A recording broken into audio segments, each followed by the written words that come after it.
Anашım mening ak gülüm, men senin kışkentay yolungmын. Tаңертең ерте оятқан, маңдайымнан сүйіп қуантқан. Қолымнан ұстап мектепке жетектеп барасың еркелеп, артымнан қарап күлесің, жақсылық тілеп жүресің. Анашым, анашым, мен сенің ұлыңмын, әрқашан қорғайтын батыр боп тұрамын.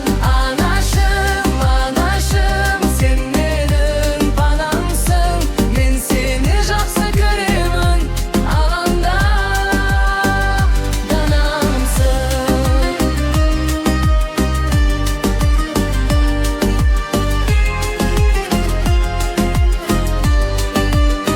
Анашым, мені жұбаттың, құшақтап мейірім тараттың. Ауырсам қасымда болдың, жылы сөз айтып қорғадың. Дәмді ас жасап бересің, ертегі айтып келесің. Ақ тілегің әрқашан жүрегімде сақталсын. Мен